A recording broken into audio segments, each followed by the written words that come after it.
ইসলামী আন্দোলন বাংলাদেশ হাতপাখা প্রতীকে মুফতি রবিউল বাশার 1976টি ভোট পেয়েছেন। বাংলাদেশ জামায়াতে ইসলামী দাঁড়িপাল্লা প্রতীকে মোহাম্মদ আব্দুল খালেক 2,66,959 ভোট পেয়েছেন। বাংলাদেশ জাতীয়তাবাদী দল বিএনপি ধানের শীষ প্রতীকে মোহাম্মদ আব্দুর রউফ 1,16,293 ভোট পেয়েছেন। জাতীয় পার্টি লাঙ্গল প্রতীকে মোহাম্মদ আশরাফুজ্জামান 4,278 ভোট পেয়েছেন। বাংলাদেশ জাতীয় সমাজতান্ত্রিক দল বাংলাদেশ জাসদ মোটরগাড়ি প্রতীকে মোহাম্মদ ইদ্রিস আলী 317টি ভোট পেয়েছেন।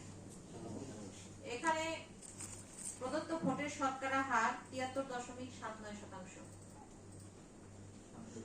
বাংলাদেশ জামায়াতে ইসলামী দাঁড়িপাল্লা প্রতীকে মোহাম্মদ আব্দুল খালেক সর্বোচ্চ ভোট পাওয়ায় তাকে এই আসনে বেসরকারিভাবে বিজয়ী ঘোষণা করা হয়। আলহামদুলিল্লাহ।